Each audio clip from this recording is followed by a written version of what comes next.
En Caracol Radio. Historia de las pandemias.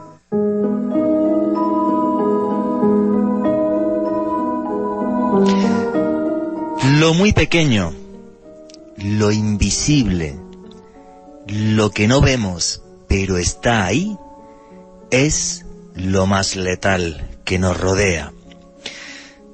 No podemos hablar de la historia del hombre sin mirar con lupa las enfermedades que han moldeado nuestra existencia como sociedad. Y es que la pesadilla que estamos viviendo ahora no es ni mucho menos la primera vez que sucede. El tema es que no tenemos recuerdo porque pasaron estas pandemias hace muchos años o muchos siglos. Pero no hace falta más que darle un repaso a la historia para ver cómo grandes imperios como fue el romano fueron mermados más por enfermedades que por sus propios enemigos. La enfermedad es algo terrible, sí, pero nos hace humanos y demuestra cómo es nuestra verdadera naturaleza. Creemos que somos invencibles, pero no somos más que una especie más que habita la Tierra. Y es que no sé si alguna vez les han dicho esto, pero no somos de acero, sino de sencilla carne y hueso. Todos alguna vez en la vida tenemos que enfrentar la enfermedad, ya sea en nosotros mismos o en los que nos rodean. Y es natural que muchas veces esto conlleve pánico, porque muchísimas veces también la muerte aparece justo después de la enfermedad. Pero lo cierto es que el pánico no soluciona nada. Sí nos pueden dar soluciones la ciencia y algo que creo que se nos está olvidando ahora mismo, que es nuestro comportamiento. Ahora hay algunas tardes que salgo a caminar con mi perro Tito por Bogotá, y cuando veo a la gente rodeándome por las aceras con mascarillas, igual que la que llevo yo, pues pienso casi que estoy en un mundo de distopía, en un futuro improbable que de repente se hizo realidad. Pero también cuando voy caminando con mi perro, intento sacar alguna cosa buena de lo que estamos viviendo. Y yo creo que lo que estamos viviendo nos muestra una cosa que es fundamental para el desarrollo de la especie humana. Y es que sin solidaridad, la sociedad en la que vivimos no tiene futuro.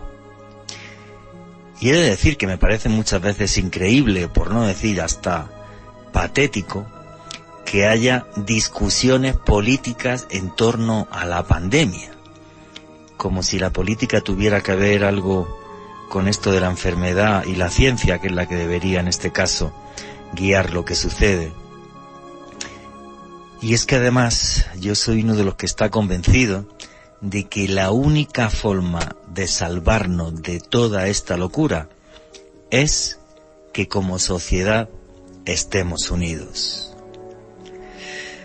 Y es que creo que peor que el virus, aunque ustedes no me crean, es el egoísmo. Ese defecto humano que les aseguro que si un día repasáramos la historia, ha acarreado muchísimas más muertes que todas las pandemias que nos han acompañado desde que el hombre empezó a caminar por la faz de la Tierra. En el programa de hoy vamos a repasar los momentos en que la humanidad ha enfrentado situaciones similares. Y como siempre tenemos aquí expertos que nos van a hablar de eso. Tenemos a Andrés Restrepo, que es patólogo en Cali, que está esperando ya para comenzar el programa.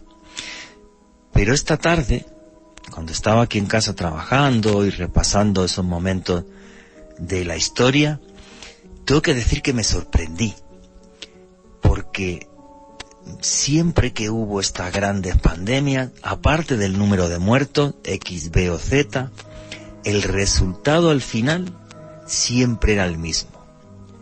Conflicto entre nosotros, revoluciones, guerras, en ese ambiente de pánico donde florece de una forma maravillosa ese horrible egoísmo. Ojalá, ahora que estamos en el siglo XXI, escribamos nuestro destino de una forma diferente. Escribamos un final en el que esa solidaridad que nos hace humanos haga también que seamos capaces de vencer esta enfermedad. Buenas noches, noctámbulos. Mi nombre es Juan Jesús Vallejo. Los que queréis seguirme en redes sociales, mi Twitter es @JuanGVallejo, Juan J. E. Vallejo. En Instagram y en Facebook es Juan Jesús Vallejo. Y los que os gusta el periodismo de misterio, hay un canal de YouTube que es Oculto tras la sombra. Y lo que hacemos aquí es periodismo de misterio. Nosotros os ponemos los hechos encima de la mesa y vosotros decidís qué hay detrás y qué no. Y aquí somos una gran familia donde nadie es más que nadie y todos tenemos derecho a preguntar y a opinar en un espacio en libertad. Y para eso tenemos un numeral en Twitter que es Pandemia Caracol. Repito, el numeral en Twitter es Pandemia Caracol. Ahí podéis poner todos vuestros comentarios, preguntas, sugerencias, lo que queráis. Y ya sin más dilación, vamos a meternos en esa historia que tenemos olvidada, pero que nos recuerda que la enfermedad en diferentes momentos de nuestro pasado marcó el rumbo de absolutamente toda la humanidad. Alejandro Bernal, buenas noches, ¿cómo estás, amigo, compañero? Buenas noches, Juan Jesús, un saludo para usted, para Richie en los controles, para el doctor Andrés Restrepo, quien es el invitado de esta noche, y desde luego para nuestros oyentes, que en esta oportunidad nos acompañan desde Bogotá, Alexa Supernova, Pamela, Celeste, oyentes muy especiales de este programa, también Ofelia Peña, Andrés en Popayán, Gladys Ferro, Iván Ojeda, el fantástico Carechimba, nuestro oyente más fiel, Diego Ferreira, John Lazo en Manizales, Felipe Canchila, Gata del Páramo, Marcos Mejía y su esposa Gabriela Valencia en Ciudad de México, y desde luego para toda la gran familia del misterio que se conecta con nosotros en todas las noches, como siempre en los sábados, en esta tertulia del misterio, porque el misterio es cultura, y hoy haciendo un recorrido por la historia de un tema que es muy vigente hoy en día, como lo es el de las pandemias, por esta coyuntura del COVID que estamos viviendo, y hoy vamos a aprender de medicina y de historia de la mano del doctor Andrés Restrepo. Efectivamente, aparte de eso, felicidades, amigo, que es tu cumpleaños y también es el cumpleaños de Noma Yo, que es una tuitera que siempre está con nosotros acompañándonos. Así que cumplan muchos más, amigo.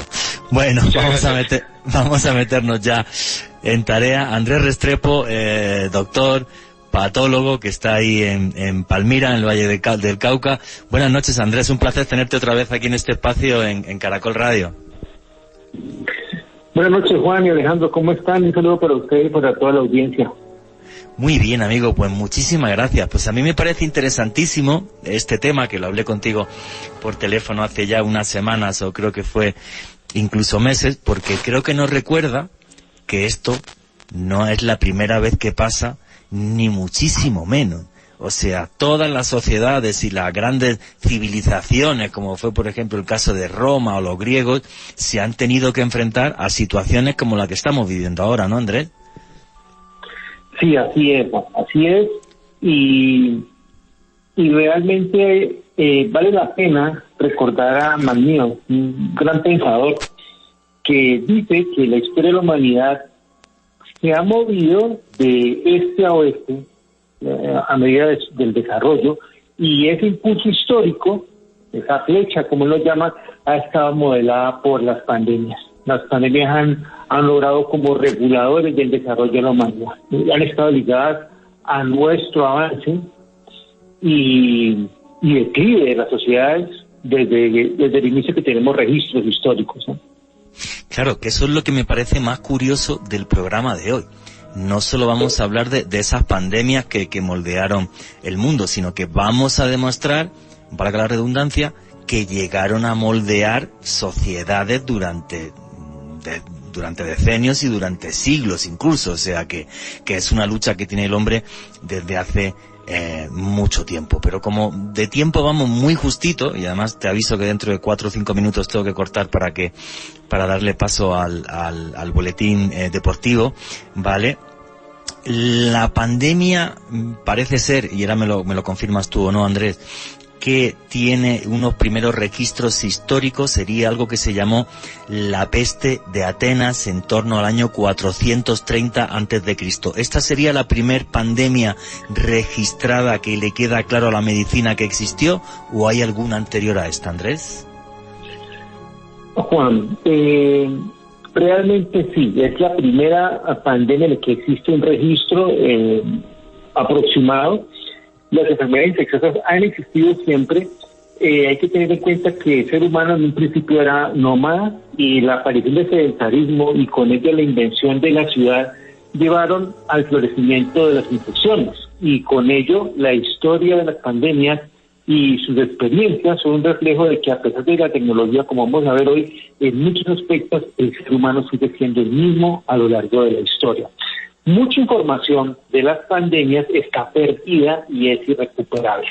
Tengamos en cuenta que la escritura tiene aproximadamente 6.000 años, pero la difusión de la escritura a lo sumo tiene 250 años, y mucha información valiosa de experiencias previas de la humanidad está perdida e irrecuperable, en gran parte porque no existía la imprenta, o existían medios de escritura que son indescifrables para nosotros. No podemos decir, por ejemplo, en el quipús que saben en el Perú, los incas, hay datos de pandemia que no podemos recuperar. Entonces, eso es importante. Sí, tienes razón con eso. La primera pandemia registrada en la historia es la peste de Atenas, llamada también la peste de Pericles, que ocurre más o menos en 430 antes de Cristo, y su gran característica es haber destruido la civilización ateniense en pleno siglo de oro de Atenas.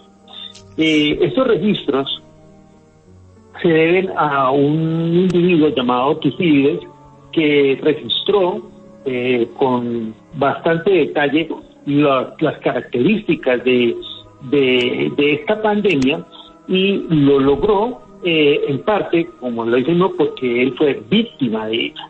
Entonces, ese dato es importante. Y hay registros de cómo era esa patología, de cómo era esa enfermedad. O sea, tenían dolor de cabeza, fiebre, algún tipo de cosa que los médicos hoy día podéis decir, pues esto fue, no sé, por decir algo, sarampión, o la viruela, o tal. O no hubo tampoco unos registros históricos, porque claro, hay que pensar que la medicina moderna no tiene nada que ver con la de hace 2500 años. O en aquellos registros no queda clara el tipo de enfermedad que fue.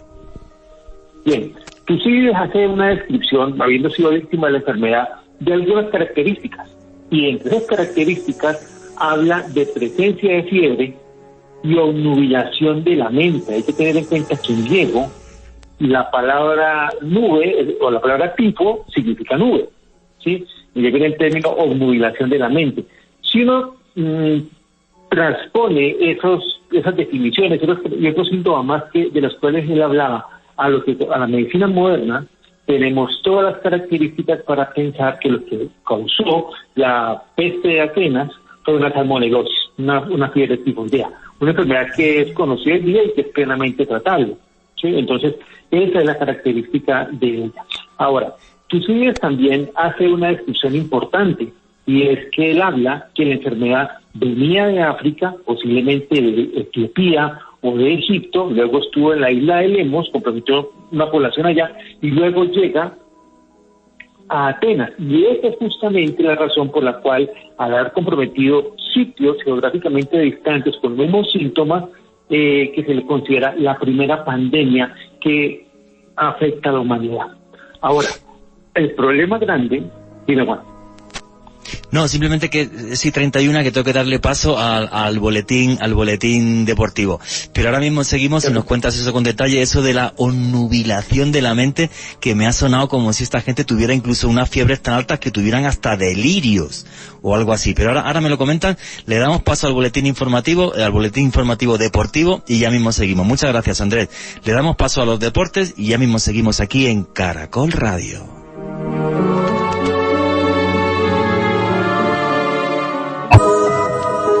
Continuamos con Historia de las Pandemias.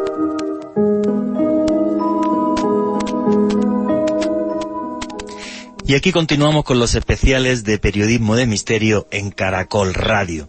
Y os estábamos hablando de una peste, de una pandemia que asoló la ciudad de Atenas en torno al año 430 antes de Cristo. Y estábamos hablando con el patólogo Andrés Restrepo, que está ahí en Palmira, Valle del Cauca, y yo le iba a preguntar precisamente eso, o sea que tú decías que posiblemente fuera una salmonelosis, esta fiebre, no sé si delirios, pero ¿nos puedes explicar, Andrés, qué es una salmonelosis y por qué se expandió tan rápido por la ciudad de Atenas, por favor?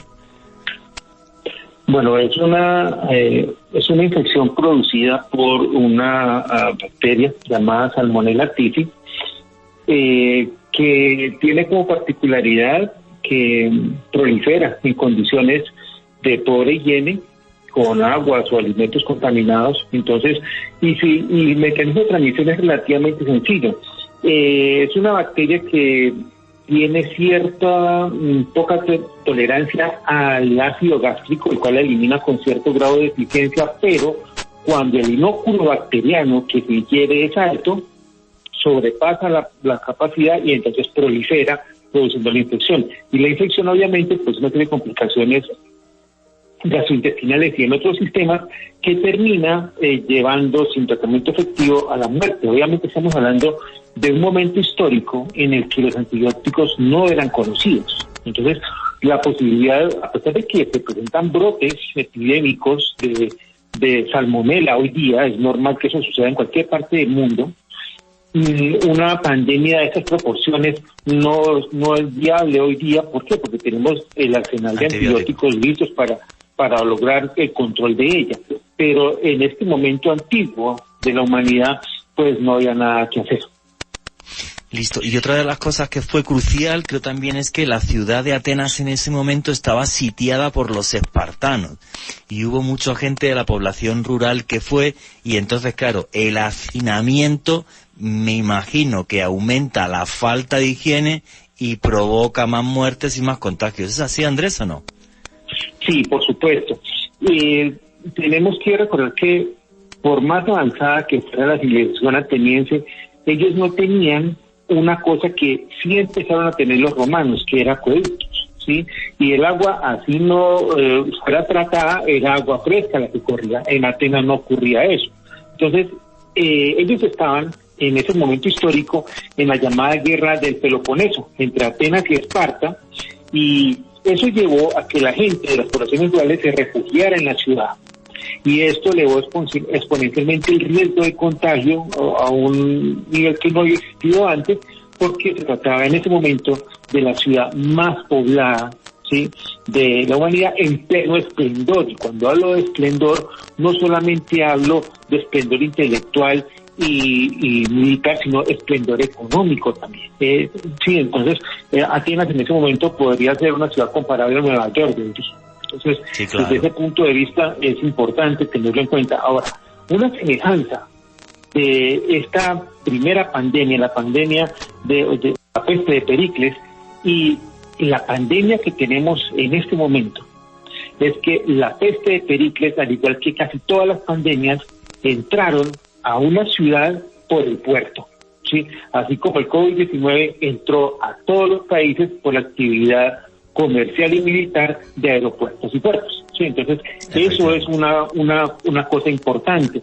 Eso nos lleva a pensar que cuando el hombre tenía un carácter nómada, se movía en pequeños grupos de un sitio a otro cada día, no había grandes concentraciones, la posibilidad de que hubiera transmisiones pandémicas era baja. Pero al comenzar a ocurrir justamente esas superpoblaciones localizadas en lo que vamos a llamar ciudades, entonces el riesgo se incrementó. Ahora, un problema grande que hubo respecto, o quizás una de las cosas que empeoró todo, y esta es otra enseñanza para el momento actual que tenemos en el país, y en general, si nos está escuchando en otros países, es que sí. Atenas, en su momento histórico de esplendor, era una ciudad con una comunidad legislativa organizada y estricta. Era una ciudad con reglas, ¿sí?, con orden, y ante la mortalidad elevada, ¿sí?, y la gente, a pesar de que no habría mañana y que todos iban a morir, entonces la gente empezó a romper el orden ciudadano, a desobedecer las reglas, a desobedecer a los jueces y a vivir como si no hubiera mañana, ¿sí? El semejante caos. a lo que estamos viendo, el caos completo. El caos, ¿sí? Efectivamente. Y eso disparó más los contagios.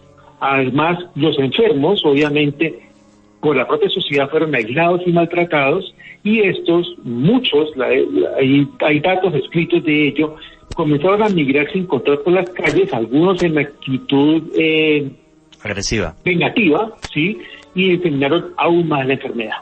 ¿Sí?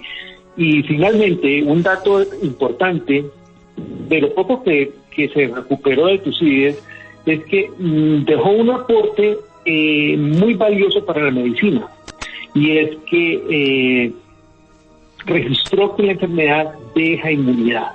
Es decir, él decía, al que le da la enfermedad y sobrevive, no le vuelve a dar, ¿sí? No repite. Y es el primer, no repite. Entonces, es el primer registro histórico que también tenemos, no solo de una pandemia, sino de que una enfermedad puede inducir inmunidad.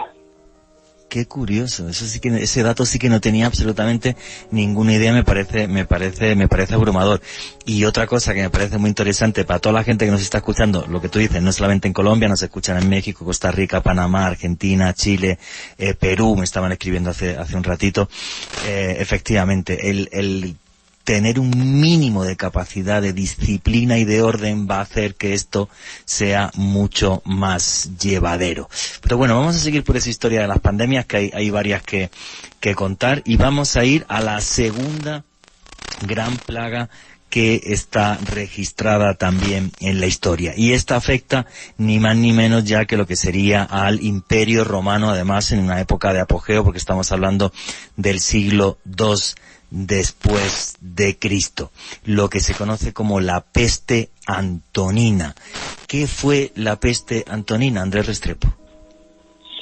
Bueno, hay que tener en cuenta que el Imperio Romano era sumamente extenso, ¿sí? Entonces, enorme. Él iba desde buena parte del centro norte de África hasta Inglaterra, ¿sí? Sí, claro. Y si hablamos en un sentido de este a oeste, se iba de Inglaterra hasta el inicio de Asia, ¿sí? Entonces era una cosa muy grande, con ánimos de expansión cada vez mayores, lo cual implicaba un movimiento militar, ¿sí?, y naviero importante de entrada y salida hacia la gran metrópoli, ¿sí? Entonces, con tantos centros poblados y tanta comunicación que había entre sitios distantes y comercio con otras zonas que están relativamente avanzadas, con lo que era Mesopotamia y zonas así semejantes, pues hubo, a lo largo de la historia, una serie de pandemias de pequeña o de larga duración que no están registradas. No están registradas porque nunca hubo un golpe masivo sobre las ciudades principales. Entonces no se registraba eso, ¿sí? Entonces, hay pequeñas anotaciones, pero no sabemos exactamente qué pasó. La plaga de los antoninos es quizás la más notable de ese periodo, más o menos desde el año 260 después de Cristo. También es conocida como la plaga de Galeno, ¿sí? Y esta plaga tiene una particularidad: aparece tras el máximo esplendor de Roma.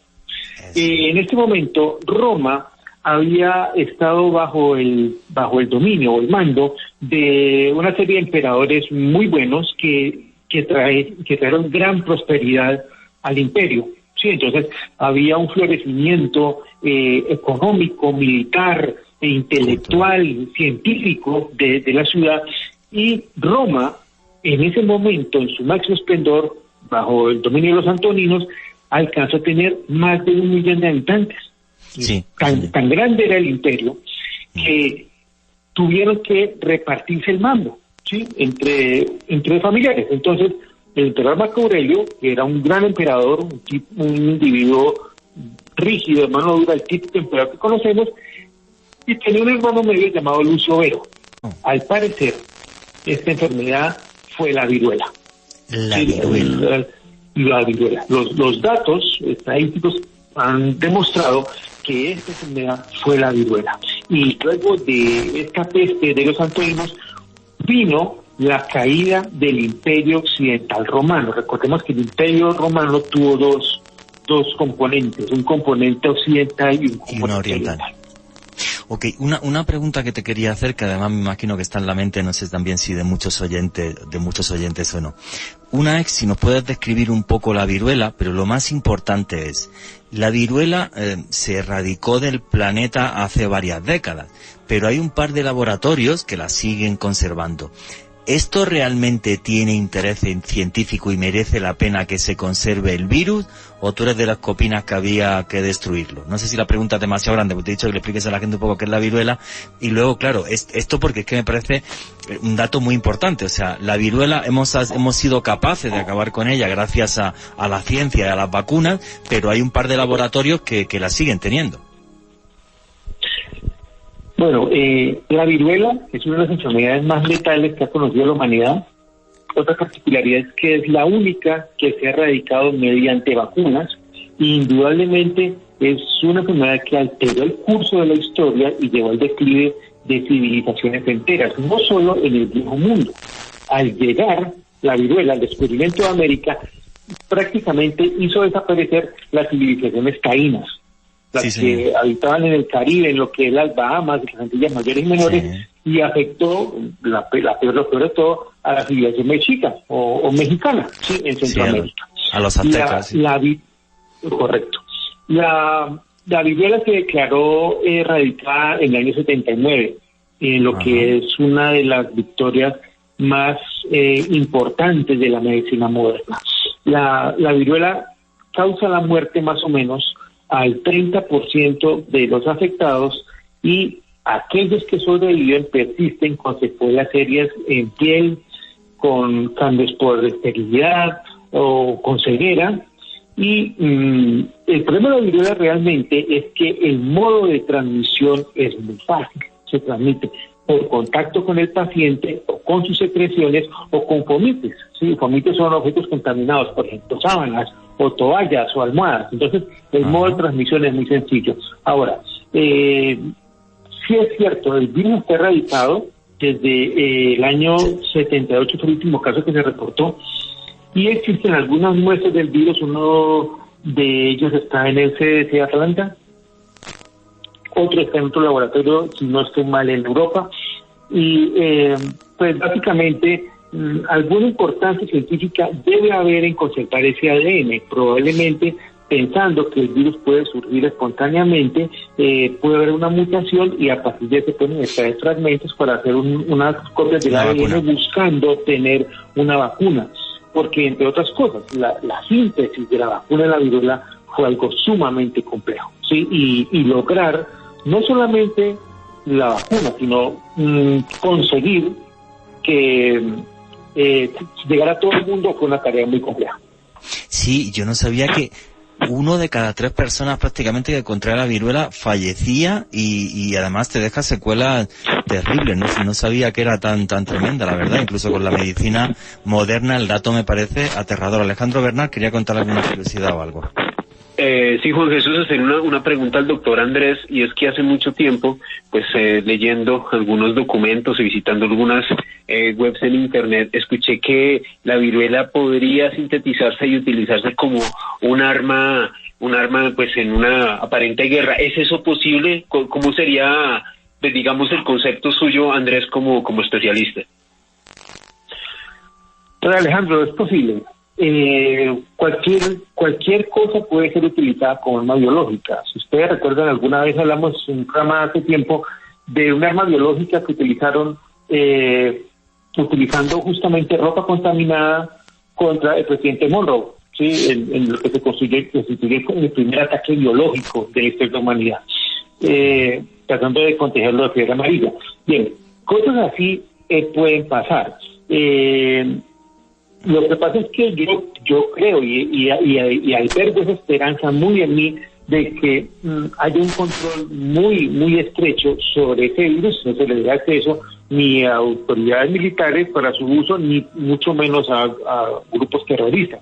Pero definitivamente, si hoy por hoy tuviéramos una epidemia o una pandemia de viruela, las consecuencias serían desastrosas, ¿sí? Porque estamos hablando de que la viruela mata a 1 de cada 3, acabó con el Imperio Romano, sí, claro. Produjo mortalidades importantísimas en ciudades como esa, en esa época en la cual no había transportes masivos, no había forma de comunicar un país con otro en cuestión de horas. Entonces sería inevitable una explosión de una enfermedad de este tipo. No, terrible. Bueno, supuestamente las armas bacteriológicas están prohibidas por la Convención de Ginebra. Cosa distinta es que haya un bruto que la Convención de Ginebra le dé exactamente igual, porque brutos hay para todo. Pero yo estoy completamente de acuerdo con Andrés, en el sentido de que entiendo esa parte científica de que vaya que quede el virus en algún lado o algo y pueda estar, y pues que se sea muy estricto en ese tipo de prohibiciones de que no pueda tener de ninguna forma un tipo de uso militar. Vuestros comentarios y preguntas a través del numeral Pandemia Caracol, que cuando pase el informativo, porque faltan 3 minutos para el informativo, nos podéis hacer todas las preguntas, sobre todo que me imagino que irán dirigidas a Andrés. Vamos a pasar a la siguiente pandemia, aunque faltan muy pocos minutitos, a ver si nos da tiempo en el programa a llegar hasta el final, que sería la plaga de Justiniano, que los datos de muertos ya son una cosa como que bastante absurda y duró muchísimo tiempo. Empieza en torno al siglo VI, pero hay datos de que pudo durar hasta el siglo incluso VIII. Andrés Restrepo, ¿de qué se trató la plaga de Justiniano? Te quedan 3 minutitos, pero no te preocupes que luego seguimos después del informativo. Correcto. Después del decaimiento del Imperio Romano Occidental, se establece un nuevo Imperio Romano, el Imperio Romano Oriental. Y su sede se establece en Constantinopla, con su capital en Bizancio, y allí florece nuevamente el Imperio Romano, ¿sí? Y logra gran desarrollo. Algunos autores dicen que fue mucho más desarrollado que el propio Imperio Occidental. Y allí ocurre entonces la llamada peste de Justiniano, la cual ocurrió nuevamente en el momento de mayor esplendor del Imperio Bizantino, más o menos hacia el año 541 después de Cristo, bajo el mandato del emperador de ese mismo nombre. Y esta es realmente la primera pandemia bien documentada en la historia, ¿sí? Afectó a Constantinopla, una ciudad que tenía 800.000 habitantes, y diezmó más o menos el 40% de la ciudad, wow. De toda la población general. Casi la mitad. Y, por supuesto, y en el imperio mató más o menos a 4 millones de personas, llevando al declive del imperio, porque básicamente lo que ocurrió fue que el número de muertos superó el número de personas vivas en edad de trabajar. ¿Sí? Entonces, esto llevó pues a un caos, y el imperio desde el punto de vista económico se hundió. Decayó, sí, correcto. Y pues a partir de ahí nuevamente comenzaron a aparecer una serie de pandemias nuevas que no tienen mucha explicación. Como se llama al corte, les voy a decir un pequeño dato para continuar ahora. 8 siglos después, se logró saber que esta peste de Justiniano fue la misma peste negra, fue el primer brote de peste negra, ¿sí? Y eso se logró ya que en el año 2012 encontraron un par de cadáveres enterrados en Alemania que al 570 después de Cristo, el genoma de la bacteria que le produjo la muerte llamada delfina peste. O sea que la ciencia demostró que realmente era peste negra y luego nos vas a explicar de dónde viene esa enfermedad y cómo son los síntomas. Bueno, señores, vuestras preguntas y comentarios a través del numeral Pandemia Caracol, que cuando pase el informativo le hacéis las preguntas y comentarios que queráis al señor Andrés Restrepo. Viene el informativo y ya mismo siguen los especiales de Periodismo de Misterio aquí en Caracol Radio.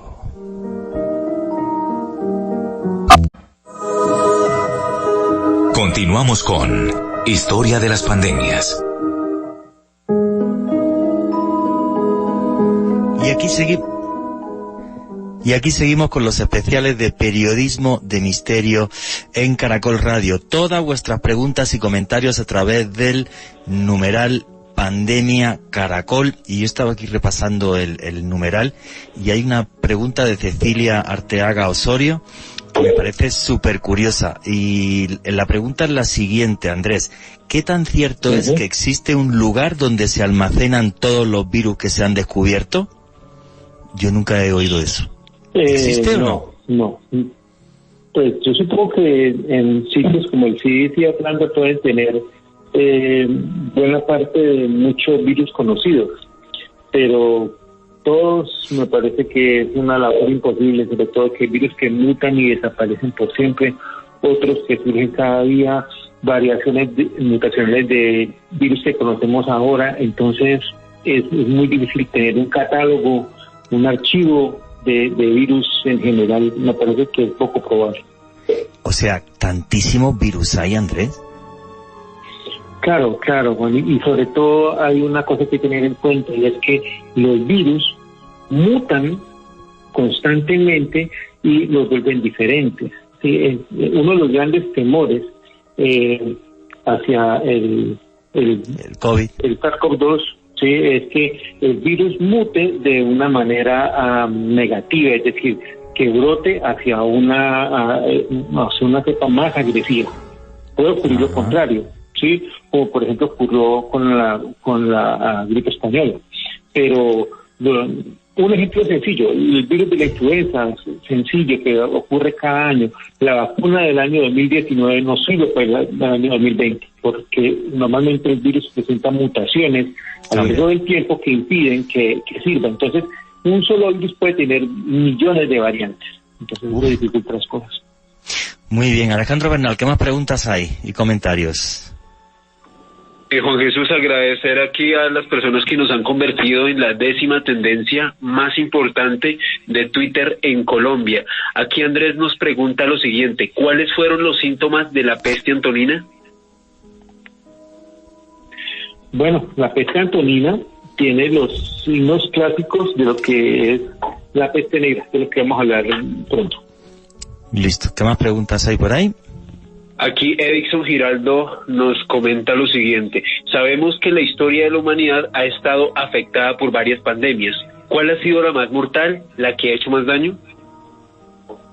Bueno, indudablemente la más extensa y desde todo punto de vista letal hasta la fecha registrada es la peste negra, ¿sí? Sin embargo, la peste española logró cosas que no había, y al ritmo que vamos, la que estamos enfrentando actualmente va a llevarse de largo cualquier registro histórico. Entonces, la última palabra no está escrita, pero si vamos a ver va a hacer un ranking de la que ha causado mayor letalidad hasta ahora, sin ninguna duda, la peste negra. Había otra pregunta que he visto de un tuitero que me parece muy curiosa y decía: ¿hay alguna de las grandes pandemias en las que se sospeche que está la mano humana detrás, pero en el sentido negativo? O sea, que sabía que alguien estaba infectado y lo llevó a la ciudad para que se infectara la ciudad y se fue, o alguna cosa así, ¿o no? ¿O simplemente todas han tenido origen natural? Es difícil que eso haya pasado, porque la mayor parte de los registros históricos muestran que los virus han llegado de manera espontánea a los sitios donde han arrancado epidemias y pandemias. No obstante, pues no es raro pensar que hay muchos seres humanos que viven en la maldad, ¿sí? Entonces no es extraño pensar que alguien ya ha cogido un grupo de enfermos, lo monta en una carreta y lo lleva de Roma a Aquilea y los hace bajar en la plaza de Aquilea y contagia gente, por dar un ejemplo. Entonces, cualquier cosa podría pasar o podría haber pasado y no necesariamente está registrado en la historia de la humanidad. Efectivamente, como había registros en la Edad Media, que cuando había algunos sitios y tal, y había cadáveres, los cadáveres podridos los tiraban en catapultas para infectar a gente que estaba dentro de las ciudades y demás. O sea, sí, la mentalidad humana para hacer daño es una cosa tremenda. ¿Qué más preguntas y comentarios hay, Alejandro? Freddy Castañeda, ¿creen que en realidad será posible disponer de una vacuna para el COVID efectiva y confiable el próximo año? Esa es la pregunta del $1.000.000, ¿no, Andrés? Es la pregunta del $1.000.000. Yo tengo mis reservas al respecto, pero es mi opinión personal y bueno, pienso que es difícil. Más adelante hablamos un poco de eso, me parece, para no tocar el tema aún. No, y además lo que podríamos hacer el mes que viene es un programa del COVID, sobre el COVID, que no hemos hecho ninguno. El mes que viene, dentro de un par de meses, hacer uno del COVID, si te parece, porque el otro día estuve leyendo un montón y hay una cantidad de datos que me vuelven loco y que no se entienden nada, sobre todo en la parte del origen. Pero eso lo dejamos para otro día. ¿Qué más preguntas y comentarios hay, Alejandro? Diego Fernando López, ¿en qué momento de la historia una pandemia sirvió para cambios positivos en la humanidad desde el punto de vista humano, económico, social y cultural? Muchos. De cierta forma, y lo hablaremos más adelante, el Renacimiento se debió a la Gran Depresión que dejó la peste negra, al igual que el crecimiento de otras civilizaciones y al surgimiento de otros focos de desarrollo en Europa, por ejemplo, después del decaimiento de Roma. Entonces, desde muchos puntos de vista, incluso en tiempos más modernos, medicina moderna, muchos avances los tenemos hoy día gracias a las pandemias. Un solo ejemplo para decir, la primera pandemia en la que hay registro histórico de que la población se vio obligada a usar tapabocas, que hoy por hoy es la única medida de contención de la que disponemos, ¿sí?, para protegernos del COVID-19, es producto de una pandemia. Sí, ¿no? Y además lo que sí vamos a ver ahora en el programa, en lo que nos queda, que vamos a seguir ya con la entrevista, es que algunas de estas pandemias efectivamente han provocado cambios geopolíticos y sociales enormes, porque claro, afectan a un montón de población y de repente pues surge otra potencia a lo mejor que no tenía tanta fuerza. Bueno, pues vuestros comentarios y preguntas a través del numeral Pandemia Caracol, que al final del programa le volvemos a hacer otra vez unas preguntas al doctor Andrés Restrepo. Pero son las 11:15 y quiero seguir con todo esto. Estábamos en la plaga de la peste de Justiniano, ¿vale? Estamos hablando del siglo VI después de Cristo. Estamos hablando de una cantidad de muertos tremenda. ¿Qué fue esa enfermedad, doctor Andrés Restrepo? O sea, ¿qué la causó y cuáles eran los síntomas de ella? Bueno, la peste de Justiniano es el primer registro histórico de la peste negra. Lo que pasa es que la descripción, la medicina de ese tiempo no tenía un nivel de modernidad para poder dar mayores datos, ¿sí? Pero la peste de Justiniano llega sí, pues desde Etiopía, ¿sí? Y su avance fue, los primeros registros están en Etiopía, y su avance fue lento. Y inicialmente afectó a Egipto, luego a Jerusalén y finalmente llega a Constantinopla, donde al final de la pandemia hay registros históricos que nos dicen que las cifras de mortalidad llegaban a 5 hasta 10.000 muertos diarios. Es una cantidad brutal de muertes impresionante, ¿sí? Uno de los problemas más serios que se enfrentaron durante la peste de Justiniano es la disposición de los cadáveres, ya que las fosas comunes y los cementerios se llenaron y eran momentos de cierta rigidez religiosa que no permitían disponer de cadáveres en otros sitios, ni tampoco usar otros métodos como la cremación. Entonces, los cadáveres serán arrojados ya pestilentes por los acantilados, ¿sí?, hacia el mar, los cuales al mar, y los cadáveres eran devueltos, descompuestos a las playas, lo cual empeoraba más la situación. Háganse una idea, digamos que no había nadie a quien enterrar, espacios para enterrar a una persona, y arrojando 5.000 muertes por un acantilado al mar, el nivel de pestilencia y de proliferación bacteriana que podía haber en esas poblaciones alrededor de las playas, o peor aún, arrojaban los cadáveres a ríos y lagos de agua dulce, contaminando las aguas. No, pero todo un desastre tremendo. Y esto sería igual que entonces, porque luego vas a hablar de la peste negra europea, ¿sería producido por la pulga de las ratas? Sí, correcto. Sí, para allá vamos. ¿Y qué sería? ¿Pero es un tipo de rata en concreto y un tipo de pulga en concreto? ¿O en cualquier rata y la pulga si es concreta? ¿Cómo es la cosa esta, Andrés? Bueno, hay diferenciaciones taxonómicas, pero en general la pulga oficia como el vector de una zoonosis, una enfermedad de la rata que es transmitida sobre una picadura al hombre. Ajá. Y, o sea, pasa de la rata al hombre, pero luego entre humanos no se contagia. O sea, ¿es necesario que te pique una pulga sí o sí, o no? ¿O se contagia a lo mejor por fluidos o demás? Puede haber transmisión entre hombres, ¿sí? Por medio de gotas de saliva, correcto. Ok, Alejandro Bernal quería comentar algo y ya pasamos a la peste negra, que esta yo creo que sí es la mayor de la historia. Alejandro, ¿qué querías comentar? Juan Jesús, sobre la plaga de Justiniano hay que tener en cuenta que hubo 2 brotes registrados históricamente. El primero se dio a cabo entre los años 540 y 547 después de Cristo. 7 años, de acuerdo a los registros históricos, uno de los brotes más mortíferos se expandió desde el norte de África hasta Europa, tanto la zona oriental y occidental de Europa, llegó también hasta el Imperio Bizantino, y el segundo brote de esta plaga de Justiniano se desarrolló entre los años 558 y 561 después de Cristo, y su epicentro como tal fue Constantinopla, donde se reportaron muchas muertes. Creo que esta información es importante, Juan Jesús, para todos los oyentes que estamos viviendo la actual pandemia, que piensen que quizás por lo que ya se flexibilizaron algunas medidas, tratamientos y medidas, pues bueno, por lo general las pandemias siempre tienen un rebrote y en algunas ocasiones es incluso más fuerte que su primer instancia.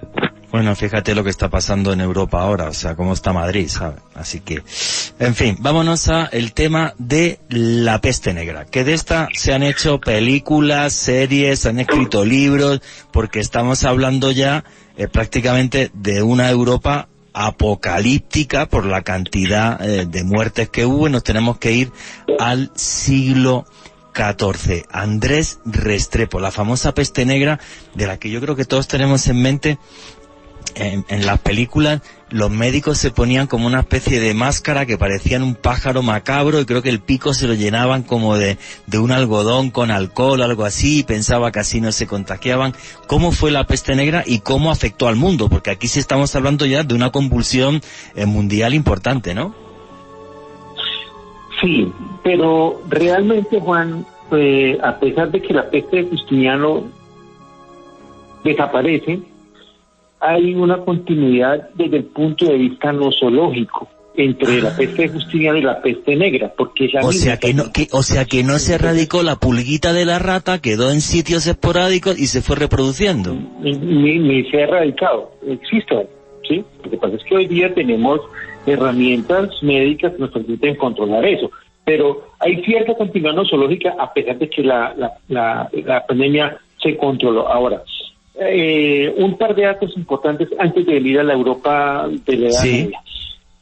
Preguntaban ahora avances o desarrollos relacionados a las pandemias. Bien, una cosa que es fundamental para la vida del ser humano moderno, el salario. El salario logró desarrollo después de la peste de Justiniano. ¿Por qué? Porque murieron tantos hombres, ¿sí?, en edad laboral, que la mano de obra escaseó y se hizo necesario que los salarios crecieran.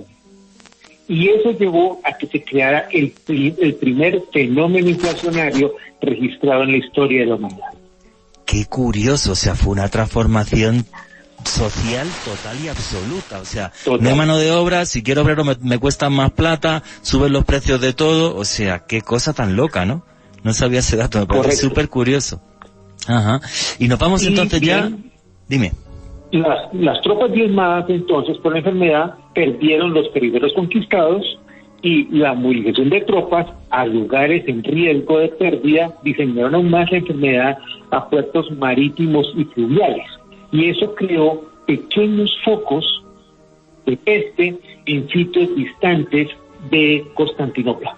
Y probablemente ese fue el origen, ¿sí?, de lo que llevó en un futuro a la peste negra. Ahora, finalmente, es curioso el hecho de cómo desaparece la peste negra, ¿sí? Y en esto tiene mucho que ver la invasión de los bárbaros, la cual precipitó el declive de Roma. Los bárbaros coincide con el final casi de la peste de Justiniano, viene el declive del Imperio Oriental Romano y los bárbaros destruyen los caminos y pequeños poblados que habían construido los romanos. Cuando los oyentes ven el Tour de Francia y ocurre las famosas etapas sobre el llamado pavé, ¿sí? Esos son antiguos caminos hechos por los romanos, caminos adoquinados ellos por ellos. Bueno, los bárbaros destruyeron esos caminos y eso impidió que los ciudadanos de Roma huyeran en carretas, no se pudieran ir y de cierta manera disminuyeron flujos migratorios y a largo plazo parece que eso tuvo incidencia en la desaparición de la peste de Justiniano. Otro dato muy importante es que en Constantinopla aparecen hospitales, ¿sí? Y estos se llenan de enfermos. Y aquí viene un dato muy importante para lo que estamos enfrentando en estos momentos en la sociedad mundial.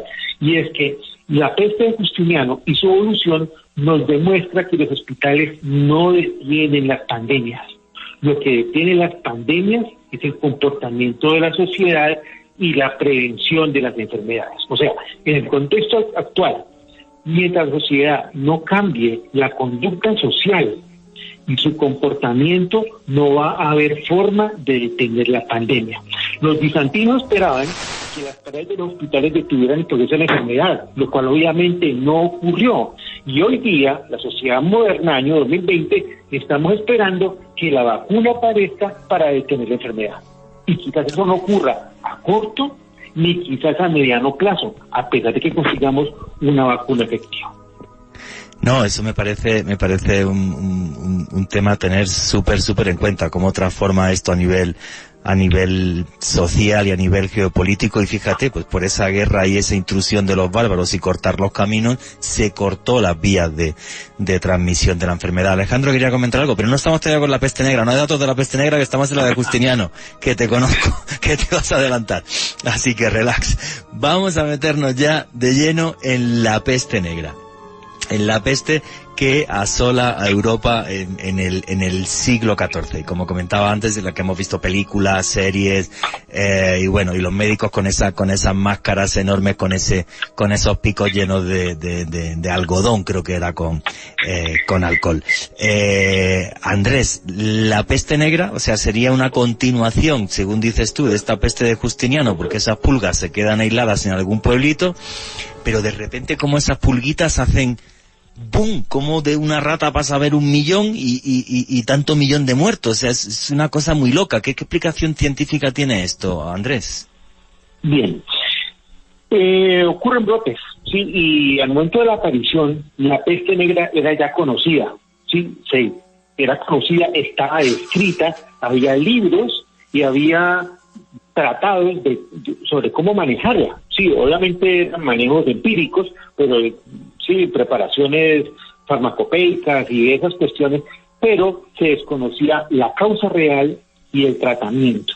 Uno de los grandes problemas de la peste negra fue la velocidad de propagación, que era muy alta. En realidad los virus viajan muy rápido, ¿sí? Y la peste negra llegó a causar la muerte entre 1/3 a la mitad de la población europea. Eso es una cuestión, como decía Juan hace un momento, es una barbaridad. Sí, pensaban que se iba a acabar el mundo, pero de una forma real. O sea, es que estamos hablando prácticamente de 1 de cada 2 personas murieron en Europa. O sea, es una barbaridad.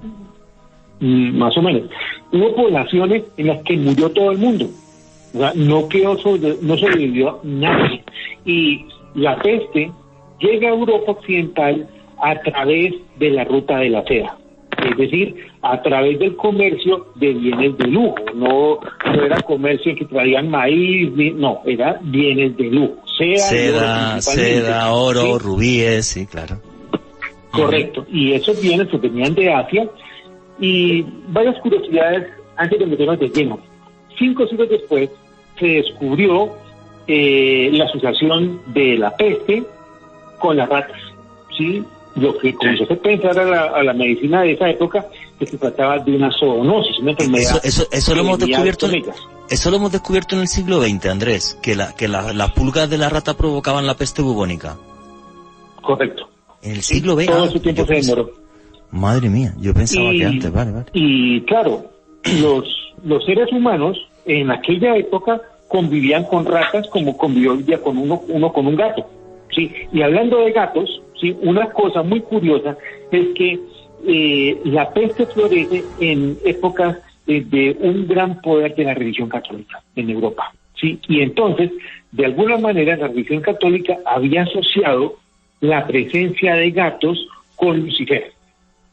Y mandaron a eliminar los gatos. Cuando la peste negra entra a Venecia, porque por ahí entra la peste negra, no había gatos. Entonces la rata prolifera, ¿sí?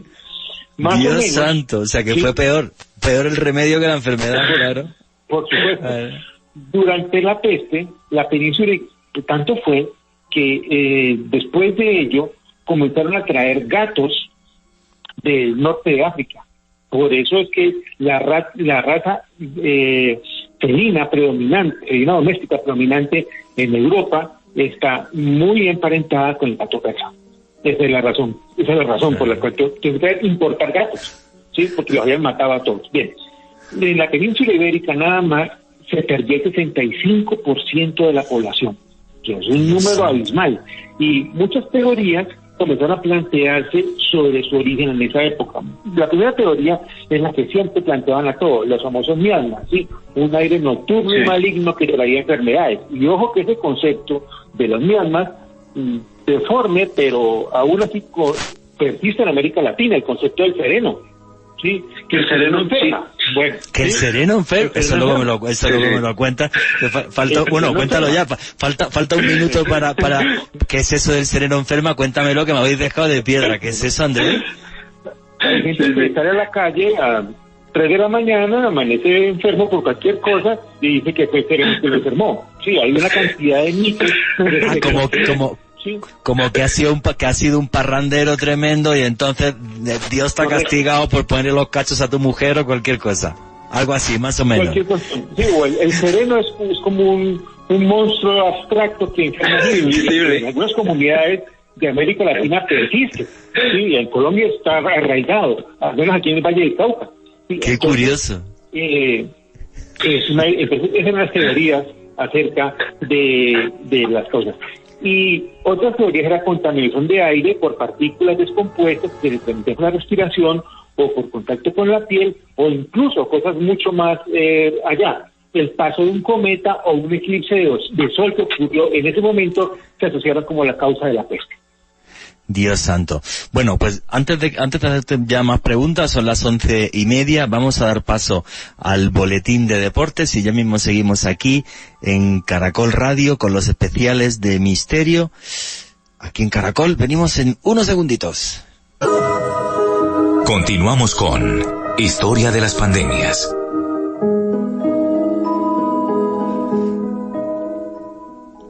Y aquí seguimos con los especiales de Periodismo de Misterio en Caracol Radio, hoy hablando sobre la historia de las pandemias. Y el dato que me dio Andrés sobre que el sereno enferma me dejó loquísimo, tengo que reconocerlo. Vuestros comentarios y preguntas a través del numeral Pandemia Caracol. Bueno, Vamos a seguir con toda esta historia de la peste negra.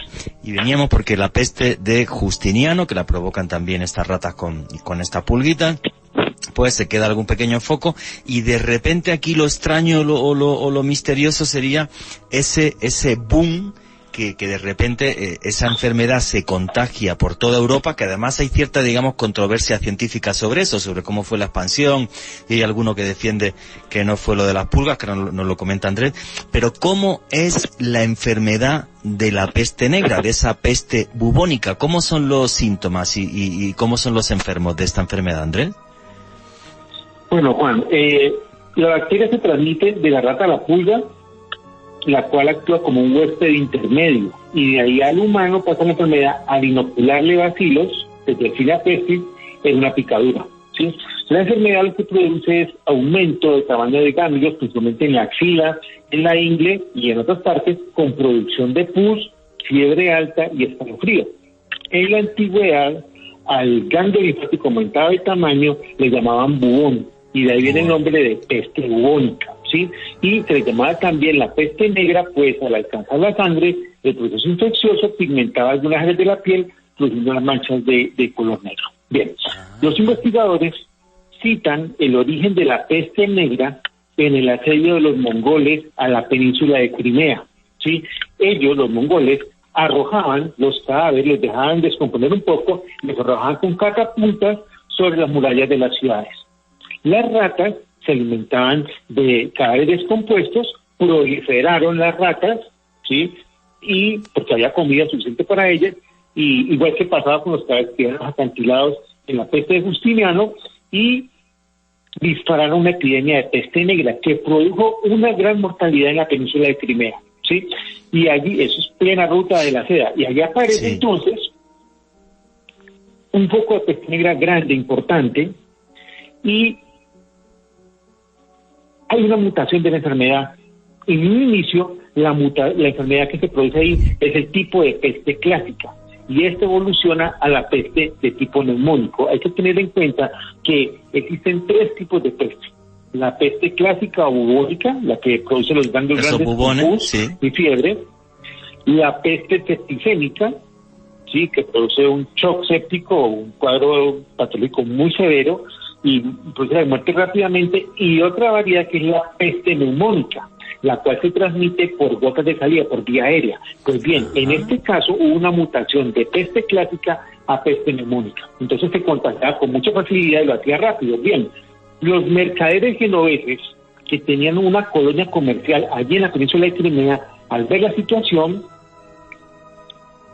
escapan a su tierra natal y, por sus creencias religiosas, cargan en ataúdes a sus muertos, ¿sí? Estuvieran enterrados o no. Entonces se llevan los barcos ataúdes, y dentro de los ataúdes van cantidades de ratas. Entonces en los barcos iban cantidades de ratas, ¿sí? Y obviamente pulgas.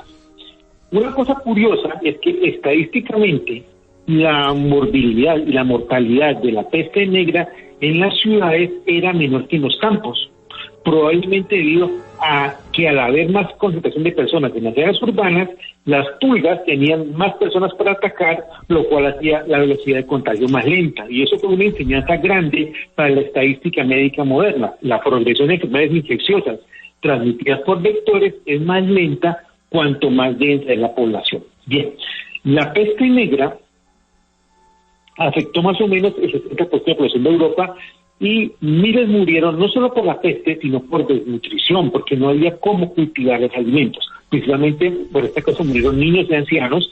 La peste duró como tal 6 años, pero los brotes iban y venían con frecuencia a manera de pequeñas epidemias urbanas, tal como pasó esto de la peste de Justiniano, y estas pequeñas epidemias urbanas se prolongaron por más de 200 años. Ajá. Y la crisis económica que genera la peste negra aceleró el arranque del Renacimiento y la modernización de Europa. Quizás los que somos mayores recordemos una película, o aquellos aficionados al cine de terror, ¿sí? Recuerda una película de Werner Herzog del año 79 llamado Nosferatu, el fantasma de la noche, ¿sí? Claro. ¿Cierto? Entonces, en esa película, el protagonizada por Klaus Kinski, muestran muy bien cómo los mercaderes salen de Varna, en Bulgaria, y se van a una población en Alemania, y Drácula viaja, o Nosferatu, que es no Drácula, viaja dentro de un ataúd lleno de ratas, y cuando llegan las ratas a la ciudad alemana, proliferan. De esa manera fue que se transmitió la peste. Ajá. Entonces, eso ilustra en el cine cómo sucedió eso. Bien, algunas cosas importantes relacionadas a la peste. Varios avances. Un avance importante relacionado a la peste negra fue que acabó con el concepto de la ciudad murallada y pasamos a la ciudad abierta que conocemos hoy día. Antes, la mayor parte de las ciudades eran amuralladas. La ciudad amurallada favoreció la proliferación de la peste negra, ¿sí? Entonces, las ciudades de viejo mundo cambiaron ese concepto, y cuando colonizaron el nuevo mundo, las ciudades fueron hechas acorde a las técnicas nuevas, excepto aquellas ciudades que eran enclaves militares, como por ejemplo Cartagena, ¿sí? Okay. Después de la peste negra aparece el humanismo, el arte se desliga de la religión, y después de la peste, la depresión pospeste, funda los inicios de lo que fue la época del Renacimiento. Y obviamente el avance de condiciones de salubridad, masificación de acueductos alcantarillados, eran abiertos, pero por lo menos ya había, y esto ayudó a que favoreciera el declive de la peste negra tras muchos años de azote. Un último invento que floreció a raíz de la peste negra, antiguo, utilizado en partes de África y Asia, pero restringido a nobles y ricos en Europa occidental, el ataúd, ¿sí? El ataúd era usado masivamente en Europa del Este, pero en Europa lo que acostumbraban usar era la mortaja. Envolvían al cadáver en telas y lo enterraban, ¿sí? Sí. Por recomendación médica, en la Europa occidental fue masificado el uso del ataúd para evitar que los muertos fueran devorados por ratas, ¿sí? Entonces ese fue otro, digamos, avance ligado a la peste negra. No, y otra vez los cambios geopolíticos brutales. Antes de que Alejandro dé unas curiosidades y pasamos a la gripe española, quería hacerte una pregunta. Si a alguien le picaba una de estas pulguitas, ¿tenía alguna posibilidad de sobrevivir, o si contraía la enfermedad moría seguro, o alguno sobrevivía? ¿Andrés?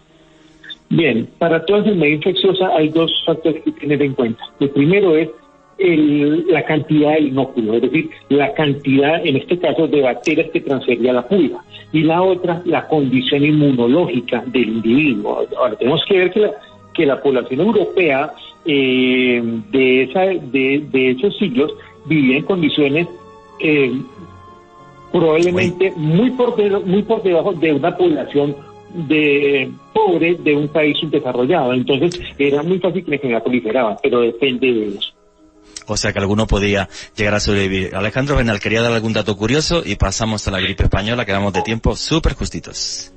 Sí, José, sobre la peste negra, como tal, cronológicamente se desarrolló entre los años 1347 y 1353, 6 años, como dijo el doctor Andrés. Ciudades como Florencia, por ejemplo, en esta importante ciudad italiana, 1/5 de sus pobladores fueron las personas afortunadas que sobrevivieron, el resto perecieron por esta impresionante peste. Y en ciudades alemanas como Hamburgo, Colonia y Bremen, 1 de cada 10 personas fallecieron por la peste negra. También otra de las curiosidades dentro de las consecuencias que produjo esta pandemia en Europa fue la persecución a los judíos. En aquel entonces muchas personas le echaron la culpa a los judíos, los persiguieron, comenzaron a envenenar los pozos, y realmente pues fue una auténtica barbarie en ese momento esta persecución hacia esta población. Bueno, a los judíos le echaron la culpa de que habían envenenado los pozos y empezó a haber masacres de judíos, los linchaban en cualquier sitio o algo. Bueno, como siempre el hombre y sus odios. Bueno, y vamos a dar paso, que faltan 17 minutos,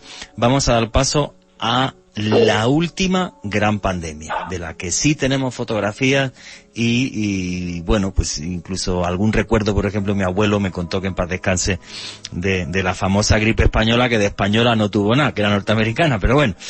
La gripe española, que mató además entre 50 y 100 millones de muertos cuando la población mundial estaba en torno a 1.800 millones. ¿Qué fue la gripe española, doctor Andrés Restrepo, y cómo nace esa gripe? Ya nos metemos en la edad moderna, nos vamos a 1918. Bien, es cierto que la gripe española no fue una gripe españolas, como lo dice. Sí, y para ello tenemos que irnos un poquitico más atrás para mencionar algo. En América no existían enfermedades virales.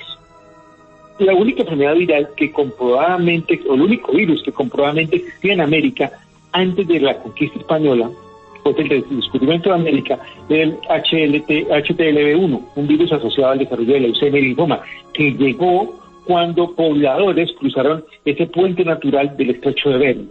Okay. Correcto, pero en general en América no hay enfermedades virales ni enfermedades infecciosas. El descubrimiento de América trae estas enfermedades a este continente y los americanos, ¿sí?, le devuelven el favor a los europeos y les mandan la sífilis, que los devastó también allá, ¿sí? Entonces, virus como la influenza, de la cual una variedad de influenza es la gripe española, sarampión y principalmente la viruela, la trajo el descubrimiento de América, ¿sí? Sí. Entonces, la gripa, por ejemplo, no existía en América hasta el segundo viaje de Colón, cuando fue introducida en cerdos y caballos infectados, ¿sí? Igual pasó con el sarampión. Muy bien, entonces, la gripe española aparece más o menos en 1918, ¿sí?, del 18 al 19, y tuvo una mortalidad estimada de 20 a 100 millones de personas en el planeta.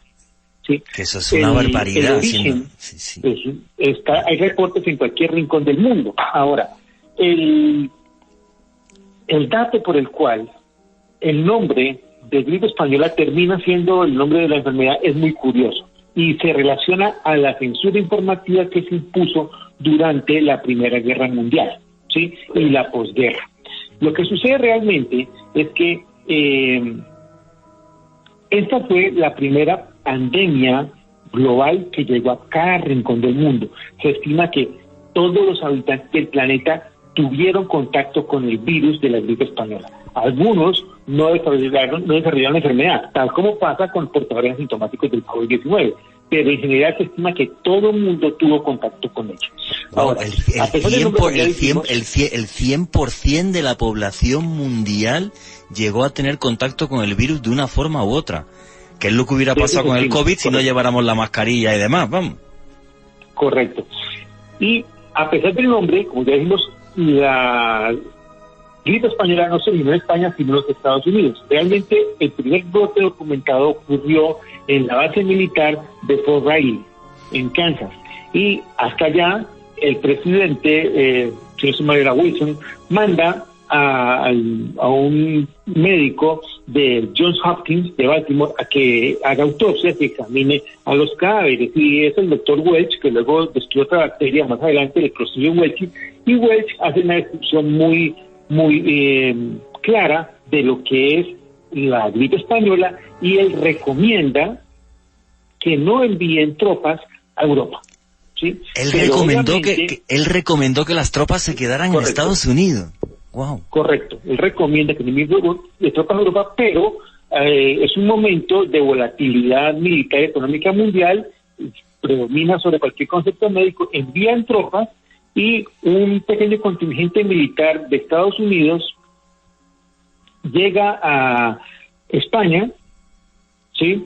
España es un país neutro, no participaba en la Primera Guerra Mundial, pero lo envían por seguridad y arranca un brote dentro de España, ¿sí?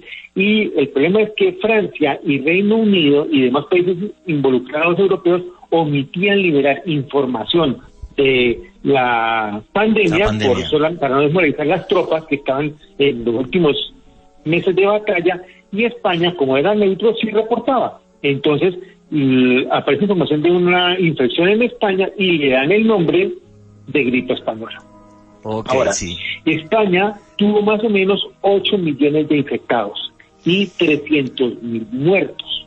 En aquella época había ausencia total de protocolos sanitarios y eso favoreció el desarrollo de la enfermedad, ¿sí? En esta pandemia primer dato importante, yo lo había dicho, se introdujo el uso del tapabocas por primera vez de manera generalizada para evitar el contagio y se demostró estadística y epidemiológicamente su utilidad. Ahora, la muerte en la gripe española ocurría de manera rápida. Es un tipo de infección sumamente contagiosa, agresiva, y hay registros en los que describen que la gente se despertaba y moría camino al trabajo, con una dificultad enorme para respirar y hemorragia pulmonar. O sea, morían en horas, podían morir en horas. En cuestión de horas. Así como otros tenían un cuadro leve, semejante a descripciones que tenemos de algunos casos del COVID-19, ¿cierto? Al parecer el virus se originó en una mutación de un virus de influenza aviar de origen chino, y lo más claro y bien conocido es que el virus se logró diseminar por el mundo por el rápido movimiento de tropas que había en ese momento. Ahora, hay que hablar de los brotes. Hay que tener en cuenta que la primera oleada de infección en primavera fue moderada, ¿sí? Entonces, al inicio no fue muy grave la cosa, pero la segunda oleada que ocurrió en el otoño de 1918 fue muy agresiva y fue la más letal de todas y causó más muertes que ninguna otra pandemia en la historia. La capacidad funeraria del mundo entero fue sobrepasada y se estima que el 85% de los muertos de la gripe española acabaron en fosas comunes. Ahora, para acabar de completar las cosas, buena parte del cuerpo médico también murió, lo que complicó mucho más las cosas. Ok, Dale, di el dato y ahora te hago la pregunta, Andrés, no te preocupes. Un dato importante es que en 1918 España tuvo por primera y única vez en su historia un crecimiento demográfico vegetativo, es decir, el número de muertes superó el número de nacimientos.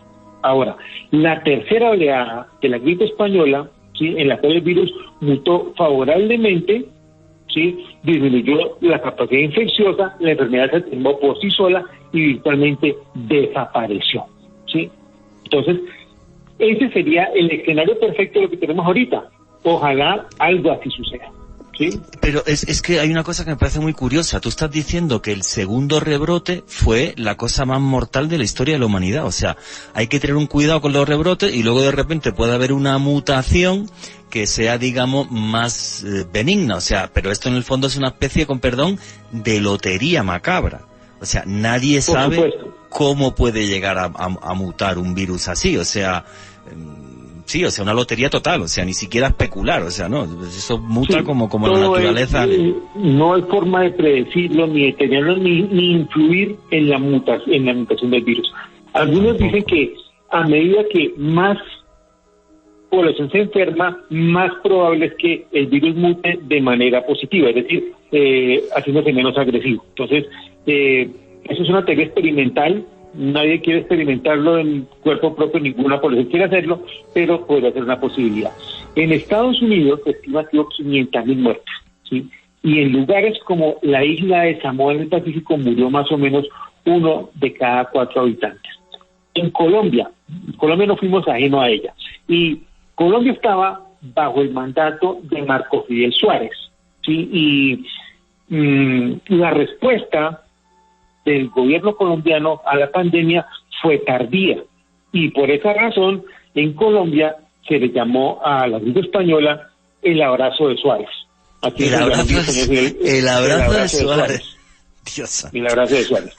El propio presidente Suárez sufrió, a causa de la infección, la muerte de su hijo, que estudiaba en los Estados Unidos, y la tasa de mortalidad del país hizo que desaparecieran los sepultureros y fueran enviados los presos de las cárceles a suplir dicha función. Wow. Un dato curioso de la pandemia es que una empresa ya desaparecida, que en su época se llamaba Gaseosas Posada y todo, hoy día tenemos una empresa derivada de ella, comunicaba en un anuncio publicado en el diario El Tiempo de esa época que suspendían la venta de agua en botella a domicilio, lo que llamaban un garrafón de agua, por motivo de la enfermedad de todos nuestros repartidores. Y al mismo tiempo ofrecían el líquido gratis hasta donde les alcanzara y a los que quisieran enviar por ella a la fábrica. Ahora, hubo muchos muertos también en la construcción del llamado Ferrocarril del Norte, un ferrocarril que iba de Bogotá hacia los Santanderes, causando la suspensión de esa obra por muchísimos años, y la mortalidad nacional se estimó en ese momento, solo para Bogotá, donde fue el mayor brote, de 150 casos diarios y aproximadamente 10.000 muertos durante la totalidad de la pandemia. O sea que Colombia fue un país muy golpeado por la gripe española, entonces. Por supuesto.